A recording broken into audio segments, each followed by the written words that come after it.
everybody, Neil with 21st Century Equipment, and today we are with a John Deere 3038E equipped with a 300E loader. We're going to talk about daily maintenance, and the daily maintenance questions that we usually get are where and when.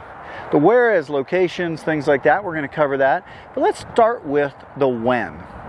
Oftentimes people ask, as part of my daily maintenance, when I'm greasing the pins on my loader, when's the best time? Should I do that at the beginning of the day or the end of the day? I'll tell you that a lot of people just say it's personal preference.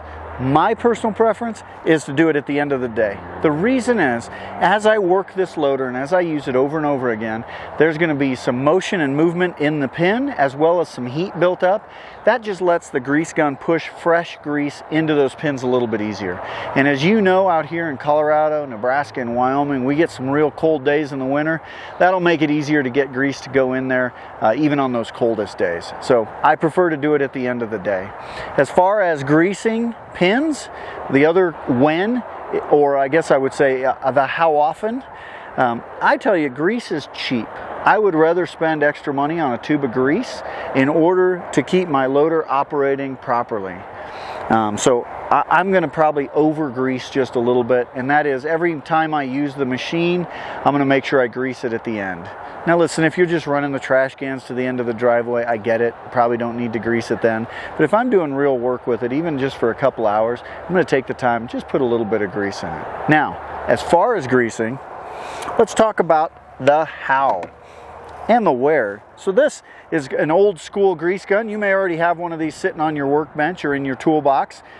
They're great and they do the job really well. Another option, when it's growing in popularity, are these electric grease guns. And of course this one's Milwaukee branded, but you can get them in any color, green, yellow, whatever brand it is. And I'm sure that whatever battery system you've already started down, they've got an electric grease gun. Now, one of the things I'm going to do before I put the grease onto it is I'm going to clean off this grease zerk as best I can. Now, of course, I can't get my finger all the way back there in the recesses, but I want to make sure this end is as clean as possible so that I'm not pumping dirty grease into that joint.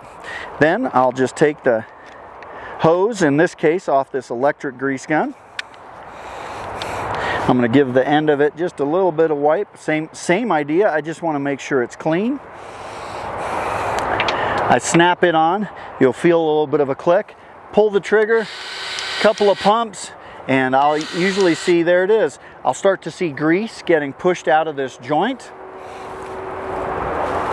And once I see that grease getting pushed out, that means I've put new grease in behind it and I'm ready to go. Let's talk about the location of these grease zerks. There are 12 total grease zerks on a 300E loader, and there's 2 located here.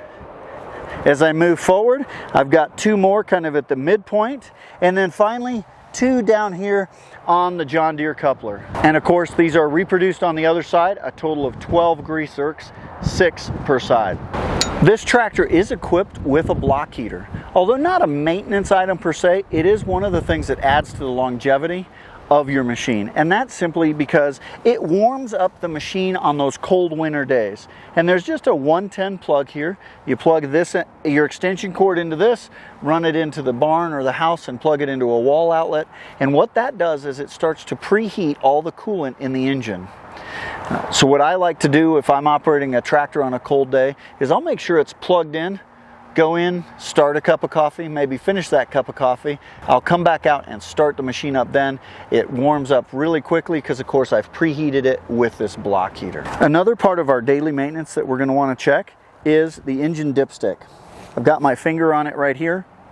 Now at first glance it might look like it's hidden back there, but I actually have really easy access to the dipstick.